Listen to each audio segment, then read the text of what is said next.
Hello students, this is Priyanka Basurai from A. Xavier's International School, and today we will be discussing about our first chapter, cell, that is the fundamental unit of life.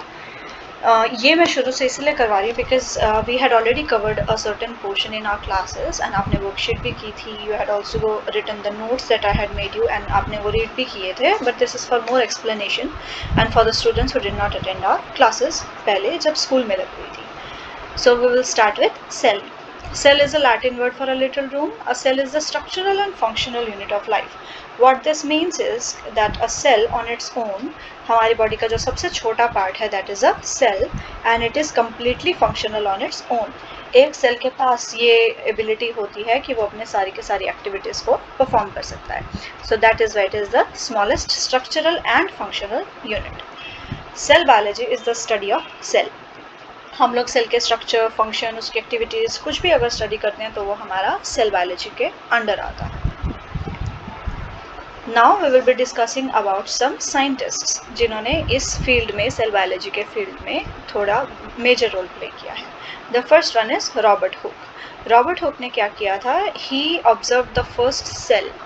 उन्होंने cork जो है which comes from the tree bark, tree के ऊपर जो brown colour का bark होता है वहाँ से सेल्स लेके, कॉर्क सेल्स लेके उनको माइक्रोस्कोप के नीचे देखा था एंड उन्होंने एक डेड सेल ऑब्जर्व किया था क्योंकि प्लांट्स जो ट्रीज हैं उनके बार्क के जो सेल होते हैं those are dead.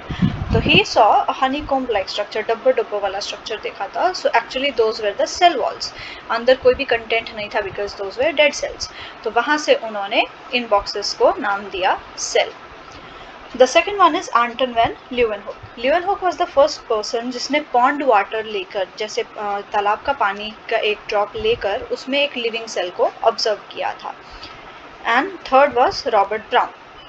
Robert Brown ने न्यूक्लियस डिस्कवर किया था. For the students who do not know, nucleus is a part of the cell जिसका काम है जेनेटिक मटेरियल को कंटेन करना, उसको आगे से आगे ट्रांसफ़र करना और सेल की एक्टिविटीज़ करवाना. That is the function of a nucleus. तो रॉबर्ट ब्राउन ने न्यूक्लियस को डिस्कवर किया था. Now we are coming into cell theory. Cells कैसे एक्टिविटी करते हैं या सेल्स की कैरेक्टरिस्टिक्स को लेकर सेल थ्योरी बताई जाती है और वो सारे सेल्स के लिए सेम होती है. The cell theory was given by Schleiden and Schwann. These are two biologists from Germany, Schleiden and Schwann. उनके हिसाब से the cell is structural and functional unit of all living beings, यानी जितने भी लिविंग बींग्स हैं उनके अगर सबसे छोटी फंक्शनल एंटिटी हम देखते हैं तो they are made up of cells and cells अपने आप में फंक्शनल होते हैं. इस सेल थ्योरी को आगे एक्सपैंड किया गया था. There was a scientist named Virchow and उन्होंने आगे इसको एक्सपैंड किया था. अब यहाँ पे we are talking about the size of cell. उससे पहले I will continue with the cell theory. The cell theory has certain points.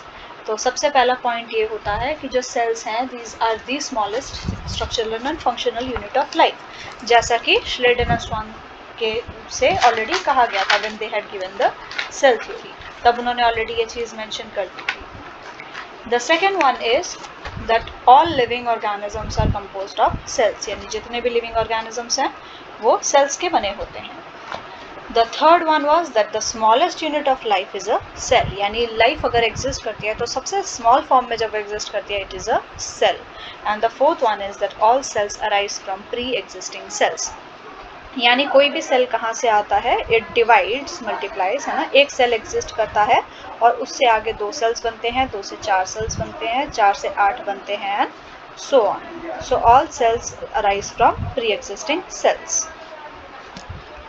Then we come to size of cells. जो सेल्स हैं सारे लिविंग ऑर्गेनिजम्स में होते हैं and they all have different sizes.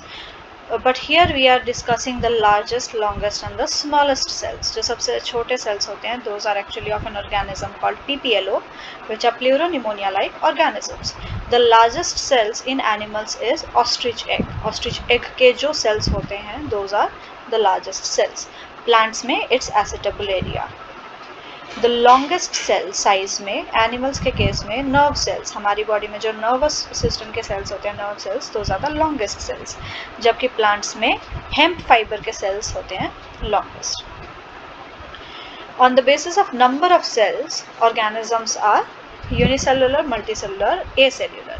We will only be discussing unicellular and multicellular. Uni means one. So all the organisms which are made of one single cell are known as unicellular organisms. All the organisms which are made up of more than one cell are known as multicellular organisms.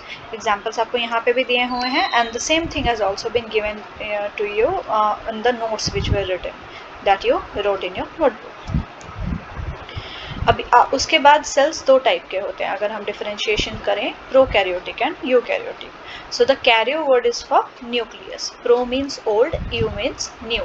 So the prokaryotic cells are those जिनका nucleus जो है वो पुराने type का होता है, primitive type का होता है. जब सेल्स बनने शुरू हुए थे तब जिस टाइप का न्यूक्लियस मिलता था, प्रोकैरियोटिक सेल्स में उस तरह का न्यूक्लियस मिलता है. यूकैरियोटिक वो होते हैं जिनमें न्यूक्लियस जो है वो नए टाइप का होता है. So these are some differences. The first one is no organised nucleus. Prokaryotic cells के केस में न्यूक्लियस के ऊपर एक प्रॉपर मेम्ब्रेन नहीं होती, न्यूक्लियस एक अच्छे से नहीं बना होता, जो जेनेटिक मटेरियल है वो वैसे ही फ्लोट करता रहता है, जबकि यूकैरियोटिक में the nucleus is organised. Second is no membrane bound organelles. Organelles वो छोटे छोटे पार्ट्स होते हैं सेल के जो अलग अलग एक्टिविटीज परफॉर्म करते हैं. प्रोकैरियोटिक्स के केस में ऑर्गेनेलीज पे मेम्ब्रेन नहीं होती है, जबकि यूकैरियोटिक के केस में ऑर्गेनेलीज पे मेम्ब्रेन होती है. प्रोकैरियोटिक के एग्जांपल्स आपको दिए हुए हैं, बैक्टीरिया है, साइनोबैक्टीरिया है, एमीबा है. ये चीज़ें आपकी प्रोकैरियोटिक होती हैं, जबकि यूकैरियोटिक में आपके प्लांट सेल्स, ह्यूमन सेल्स, जितने भी न्यू टाइप के सेल्स हैं वो आ जाते हैं. So this is a structure of a cell. Structure में तीन टाइप की चीज़ें होती हैं. We have the cell membrane, we have the cytoplasm and we have the nucleus. Cell membrane यानी सेल के सारे मटेरियल को अंदर रखने के लिए जो एक मेम्ब्रेन होती है, that is the cell membrane. Cell membrane is also known as plasma membrane. So if we use plasma membrane somewhere, please do not be confused. The second one is cytoplasm. Cytoplasm is a jelly-like substance जो cell के अंदर present होता है.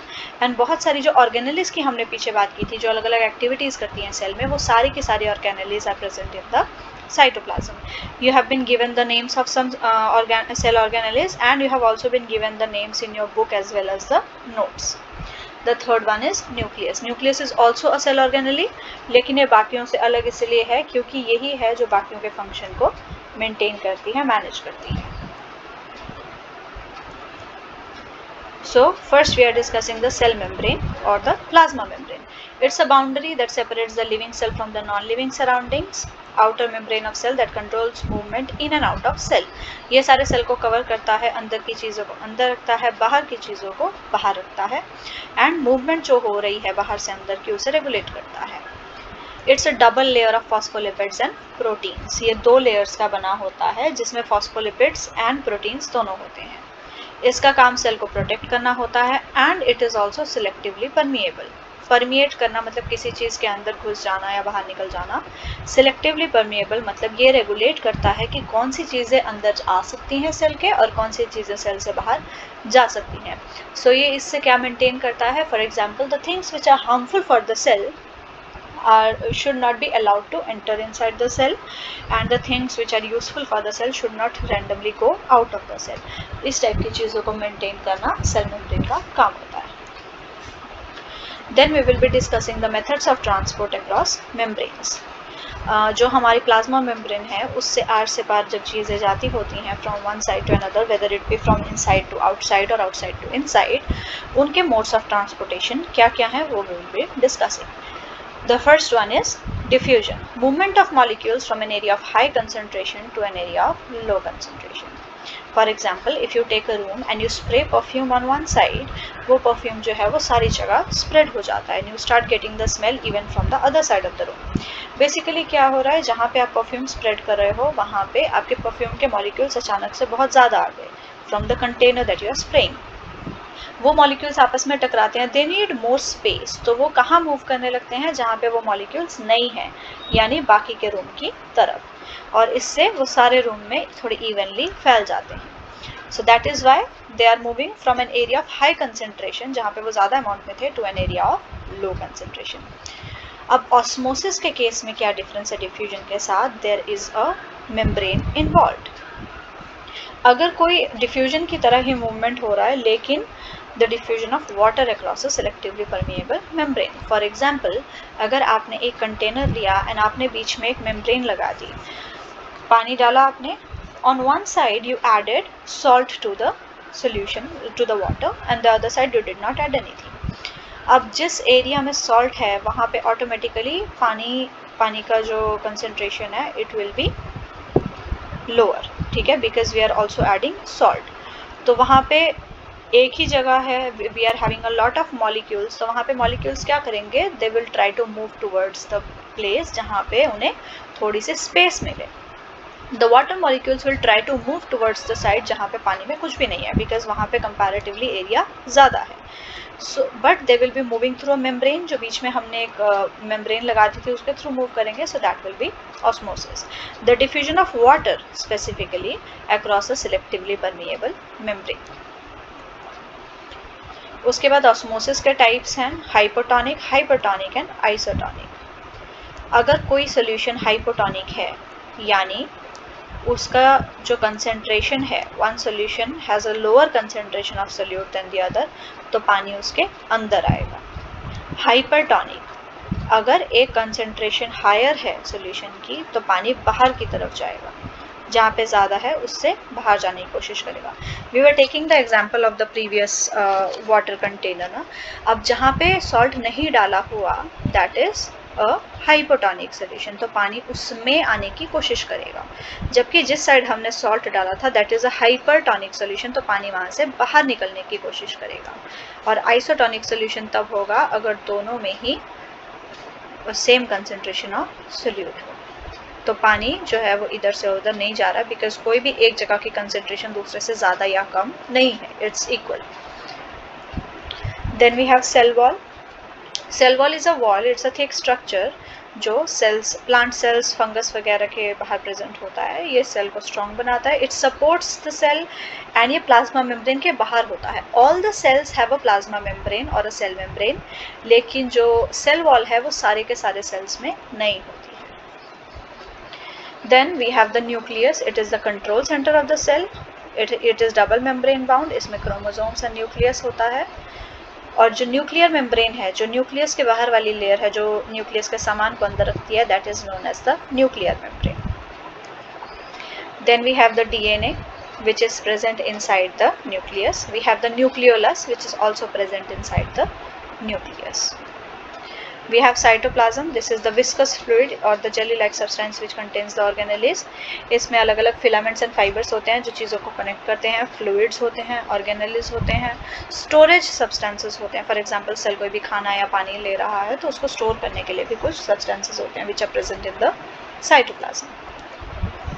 Then we have our cell organelles, जो भी machinery होती है हमारे cell के अंदर की जो अलग अलग activities को कर रही है, that is a cell organelle.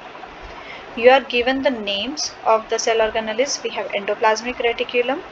आप इसको pause करके यहाँ पे भी पढ़ सकते हो, और you can also study from your book or the notes that are given to you. Next we have Golgi apparatus. Again you can pause and listen to pause and read the content that is given, or you can also study from the book and the notes that you have been given. Next we have lysosomes and vacuoles. You can do the same with these as well. Then we have the mitochondria. You can pause and you can read all the content that is given. You also have the three types of plastids, which are the chloroplast, chromoplast and leucoplast. You can pause and study about these as well. And that is all for this class. So this finishes your chapter of cell, which is the fundamental unit of life. You have already written the notes and you have already completed the worksheet that I have given to you. जिन्होंने नहीं किया है वो please इस चीज़ को कर लें. Please solve the worksheet that I have sent to you and please complete the notes in your notebook. मैं आपसे एक दिन specifically pictures मांगूंगी, चाहे आपने check कराए हैं या नहीं कराए हैं. I will need a proof of the work that you have done of chapter number 1 and I'll be writing down the names of those जिन्होंने मुझे information provide की है. The next thing we will be having is we will be having a Zoom class tomorrow. So in the Zoom class, if you have any discussions that you need to do of this chapter, or you have any doubts, or you have any questions that you need to ask, we will be discussing all of this chapter in the Zoom class tomorrow. And that is the thing that you need to study right now. And please send me your work when asked for. Please keep your notebooks up to date, ताकि हम उसे time पे आपके काम को check कर सकें. अगर उसमें गलतियां हैं तो हम आपको उसे ठीक करके बता सकें. That is all for this chapter and this class. Thank you.